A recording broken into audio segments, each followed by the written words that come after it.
Evangelho de Lucas, capítulo de número 15, a partir do versículo de número 11. Eu creio que vale a pena eu e você analisarmos esse texto e aprendermos com as atitudes desse pai. Porque o diferencial para ter terminado como terminou essa história não foi a atitude do filho, foi a atitude do pai.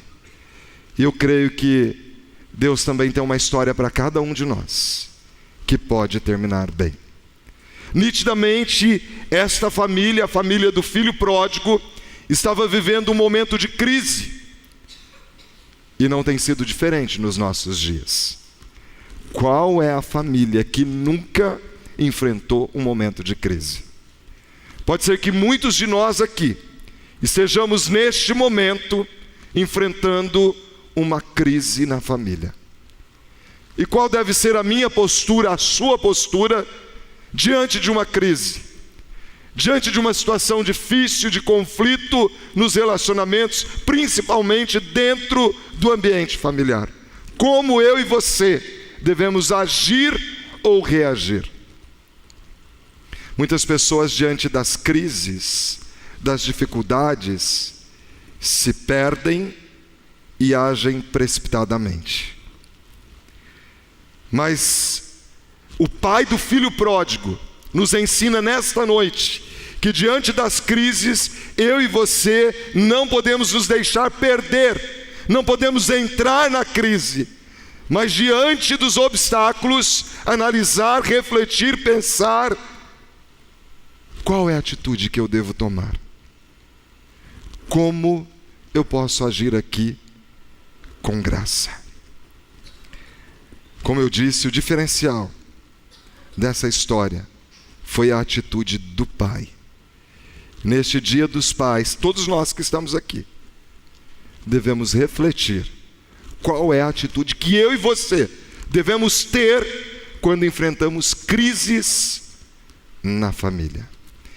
E a primeira verdade que eu quero compartilhar com você é que um pai cheio de graça, ele tem consciência das atitudes que ele deve tomar diante das crises. Ele tem consciência das melhores decisões, da atitude que deve ter diante das crises. E eu e você, ao examinarmos a palavra, ao vivermos a palavra, nós podemos ter nesse manual atitudes que nos direcionam e que nos ajudam a tomar decisões diante das crises, principalmente as crises na família.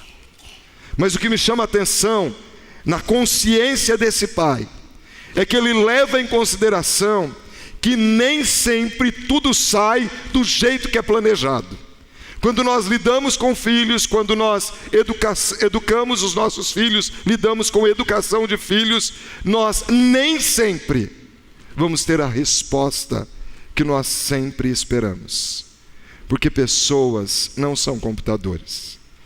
Pessoas não têm um programa que recebe o direcionamento e aí ele vai dar a resposta exata que você precisa. E o pai do filho pródigo, ele tem essa consciência. Nós devemos sempre agir com graça, dando o melhor que nós podemos. E ao nos entregarmos e darmos o melhor para os nossos filhos, não é negociar princípios da palavra, porque a palavra de Deus diz que os filhos, eles devem ser criados e educados na disciplina e na admoestação do Senhor. Mas nós precisamos procurar fazer o nosso melhor. Sabe que esse pai, ele fez o melhor para o seu filho, e mesmo assim o filho se rebelou e saiu de casa, pediu herança antecipada e saiu de casa. Ele tinha aqui casa boa, amigos, empregados, roupa lavada, comida na mesa, tratamento especial, porque filho de patrão tem tratamento especial, e mesmo com tanta qualidade de vida, ele tem uma atitude inconsequente. Mas o pai lida com graça, porque ele tem consciência que as pessoas têm direito de escolha. E é isso que nós devemos trabalhar com os nossos filhos. Prepará-los para a vida. Porque a vida é feita de escolhas. A vida é feita de decisões. E infelizmente, como nós tomamos decisões, nós podemos ir para um caminho difícil ou nós podemos ir para o melhor caminho. E talvez despertar o senso crítico nos nossos filhos seja o melhor caminho quando eles tiverem que tomar decisões. Mas esse pai, ele tem a consciência que filhos, que vidas não agem do jeito que nós queremos. Esse pai, ele fez o melhor para não sofrer a dor da culpa, a dor do remorso. Sabe, você já se perguntou por que Jesus, diante dos discípulos, ele sendo Deus, sendo presciente, ele sabia que Judas iria traí-lo. Mas na cerimônia do lava-pés, ele lava os pés dos 12, da mesma forma, com o mesmo carinho, se prostrando e demonstrando que devemos ser servos. E ele lava o pé de Judas, os pés de Judas, como ele lavou os pés dos outros discípulos. Por que Jesus agiu assim? Para não ter a dor da culpa, a dor do remorso. Quantas vezes nós deixamos o tempo passar e lá na frente a gente começa, mas e se eu tivesse feito desse jeito? Se eu tivesse feito daquele outro jeito? Se eu tivesse tomado aquela decisão? Faça o melhor. Porque o pai do filho pródigo, ele poderia ter a dor da saudade. Ele poderia ter a dor da tristeza, da atitude inconsequente do filho. Ele poderia ter a dor da separação do filho distante, sem saber onde poderia estar esse filho. Mas ele não carregava a dor da culpa, do remorso, porque fez o melhor para o seu filho. Faça o melhor para não ter a dor do remorso. Nunca permita que não haja espaço para o perdão, para a reconciliação. Não feche a porta da sua casa, não deixe que o diabo faça isso. Feche a porta do seu coração, da sua casa, para o perdão, para a reconciliação. Pelo contrário, exercite o perdão, exercite a reconciliação. Porque em tempo de crise, muitas vezes o inimigo fecha a porta da reconciliação e do perdão. Mas se nós somos cristãos, o que Cristo veio trazer é o ministério da reconciliação. Eu e você devemos lutar pela reconciliação.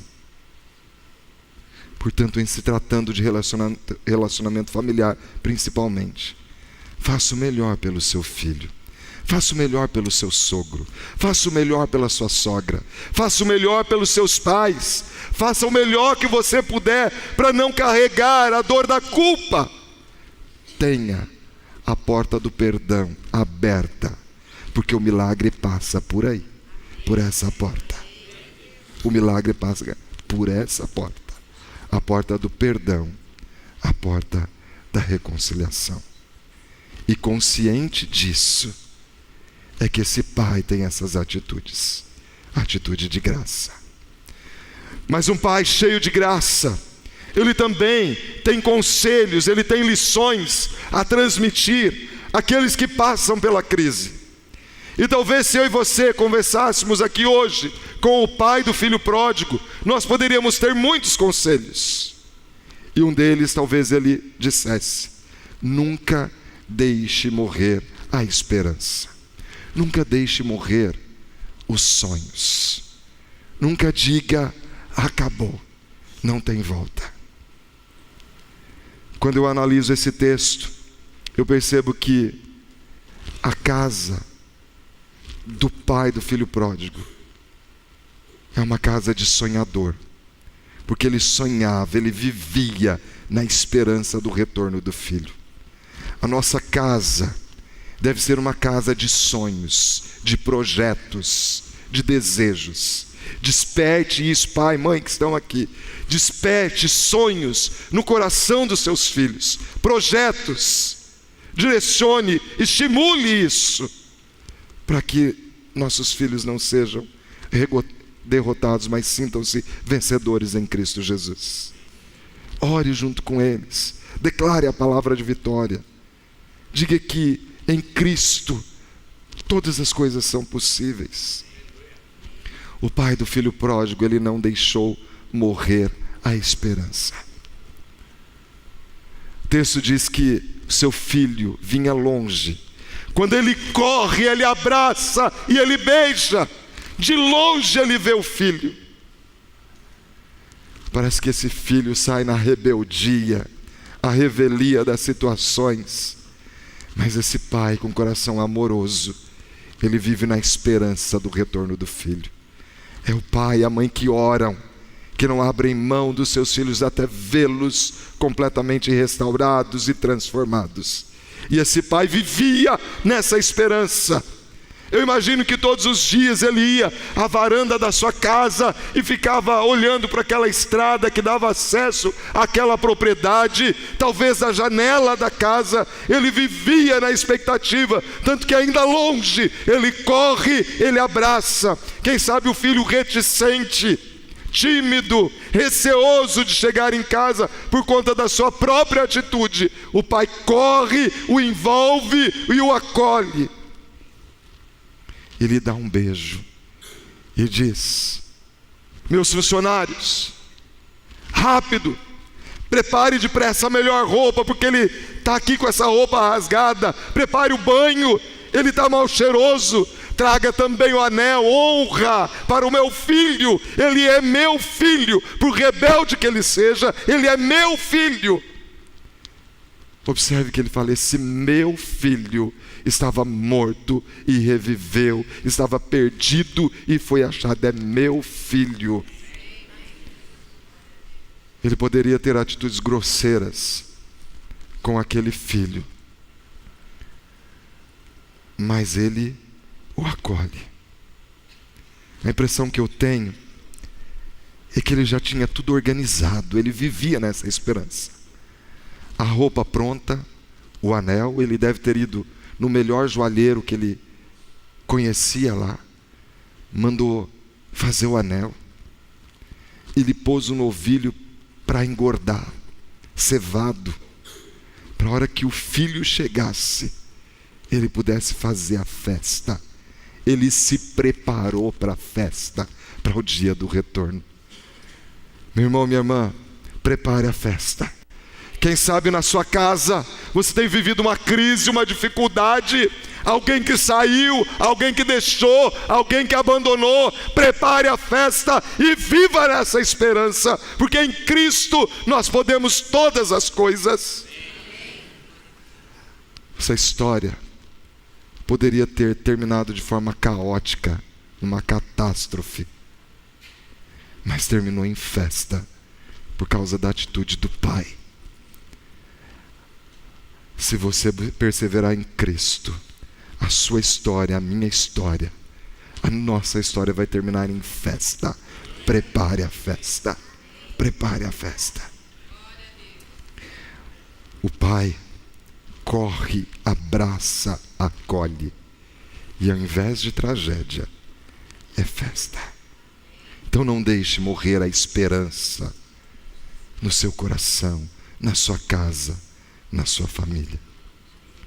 Mas um pai cheio de graça, o seu dia a dia, a sua forma de vida, também são marcados por graça. Não é um dia, uma atitude esporádica, é o seu dia a dia, o tempo todo. As atitudes dele demonstram graça. Crie na sua casa Crie nos relacionamentos um ambiente marcado por graça. E o que é graça? O que significa a palavra graça? Favor imerecido. Favor imerecido. Graça é eu tratar o outro de uma forma que ele não merece. Ele não merece ser tratado bem, ela não merece ser tratado bem, mas eu trato com graça, eu trato bem, eu faço o meu melhor, porque é assim que nós rompemos as barreiras. Jesus, ele rompia as barreiras pelo amor. Ele rompeu o tempo que ele teve aqui, ele rompeu as barreiras pelo amor, rompendo as barreiras pelo amor. Aquele cântico que nós entoamos, né? Fala um pouquinho sobre isso. E rompendo as barreiras pelo amor, e na força do Espírito Santo, nós proclamamos aqui que pagaremos o preço de sermos um só coração no Senhor. E por mais que as trevas militem e nos tentem separar, com nossos olhos em Cristo, unidos iremos. É isso que o Senhor quer para a nossa família. Unidade na família. Aleluia. Glorificado seja o nome do Senhor. E é na força do Espírito Santo que nós proclamamos aqui que a sua família vai ser uma família diferente a partir de hoje, porque você vai criar dentro da sua casa um ambiente de graça, relacionamento marcado por graça, coração perdoador, coração marcado pelo amor de Cristo. Crie um ambiente marcado pela graça. Esse filho, o filho pródigo, ele pede a herança para o pai. O pai poderia ter enrijecido, falado de jeito nenhum. Aqui não. Sabe por que a atitude do filho foi uma atitude inconveniente? O natural é que nós recebamos a herança depois que os pais morrem. Mas esse filho chega para o pai e diz: pai, eu quero a minha herança antecipada. Eu sei que muitas vezes alguns pais fazem um testamento, procuram outros caminhos para que haja a partilha após morte, mas com usufruto deles. Mas o natural é que os filhos se apropriem pós-morte dos pais. Mas esse filho, ele chega e ele pede a herança antecipada. Sabe o que essa atitude demonstra? Pai, a sua vida não tem valor nenhum para mim.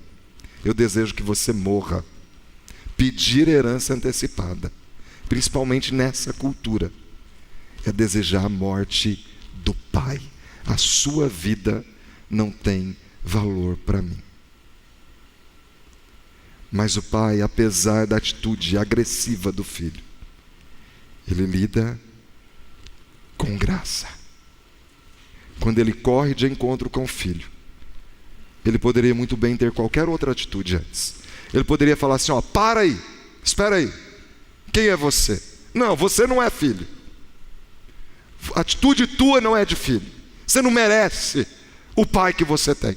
Então fora daqui. Você já pegou o que era teu. Some. Não foi essa a atitude do pai. O pai corre, abraça, beija. Ele quebra as barreiras pelo amor. Ele envolve o filho pródigo, o filho rebelde, embora não merecesse esse tratamento. Graça é tratar o outro de uma forma que ele não merece. Nós, porque nós pecamos, sabe o que nós merecemos? Inferno, perdição. Mas por graça, Deus em Cristo nos salvou. Ele não nos tratou do jeito que nós merecemos. Isso é graça. Será que está faltando graça na minha casa, na sua casa? Quando falta graça, não é o filho que pede para sair, é o pai e a mãe que põe para fora. É a gente que põe para fora. Quando falta graça, regras, são mais importantes que relacionamento. Preste atenção. Quando falta graça, regras são mais importantes que relacionamento. Preste atenção aqui, você que é pai, que é mãe. Os nossos filhos não vão nos respeitar a não ser que nós tenhamos relacionamento com eles. E cada vez mais os relacionamentos estão morrendo. As pessoas com a era tecnológica e informatizada têm tempo para o computador, para o celular, mas os relacionamentos estão morrendo. Tem gente que todos os dias desce com o cachorrinho do prédio para pôr para fazer cocô e xixi, mas não tem 1 minuto para o filho naquele dia. Inversão de valores. Porque o animal, eu não estou falando para ninguém tratar mal o animal, não. Pelo contrário, a Bíblia encoraja a tratar bem. Entendeu? Não é isso. É a inversão de valores. Um filho é mais precioso do que um animal. Mas nós estamos vivendo uma época de inversão de valores. Falta de graça dentro do relacionamento familiar. Quando falta graça, porque não tem presença, tem presentes. E aí, os filhos são comprados com presentes. Afinal de contas, o meu dinheiro pode comprar, não é? Não permita que isso aconteça. Eu e você precisamos dar tempo, ouvir o coraçãozinho dos nossos filhos. Quais são as suas necessidades, as suas alegrias? Nós precisamos criar dentro do nosso lar um ambiente de flexibilidade. Porque toda estrutura rígida, ela quebra no momento. E nós precisamos ser como o bambu, que diante das tempestades, ele é flexível. E por isso ele consegue sobreviver às tempestades. Eu creio que nós temos muito a aprender com o pai do filho pródigo.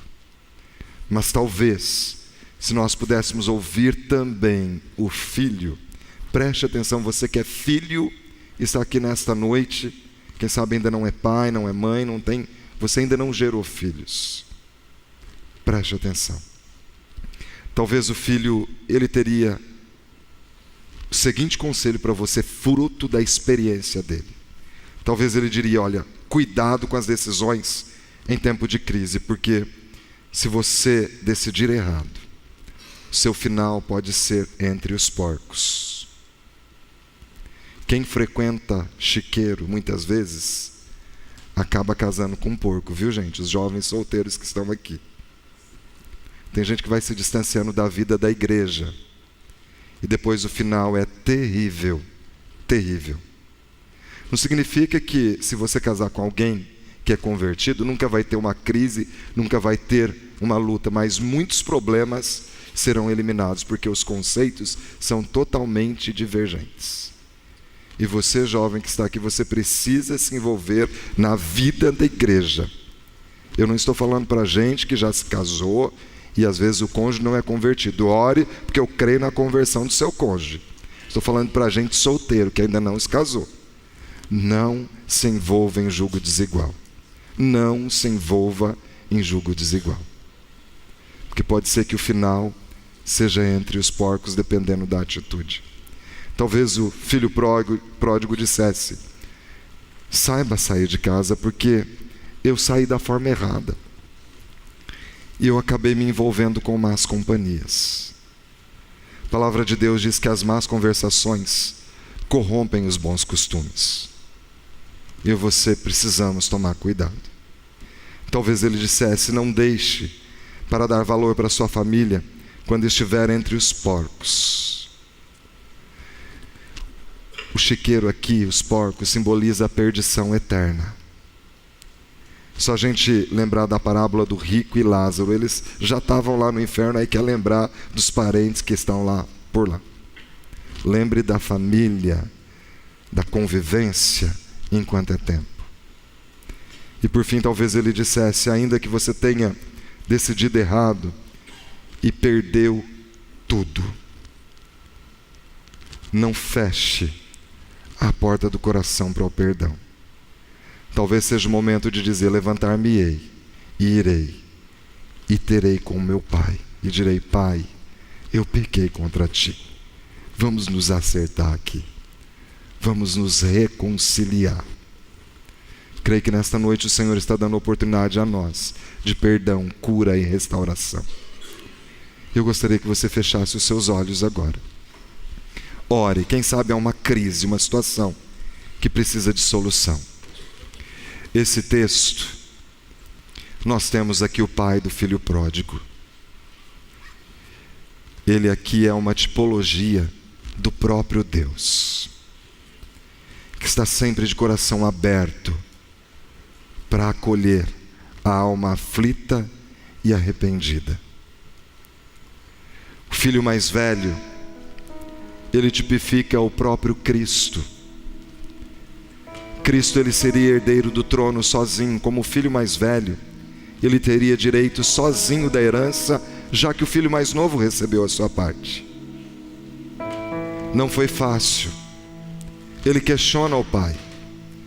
Assim como Jesus, ele chega para o pai e fala: Pai, se possível passa de mim esse cálice, todavia não se faça a minha, mas a tua vontade. Como o filho pródigo que diz: eu nunca contrariei uma ordem tua. A Bíblia diz que Jesus nunca pecou.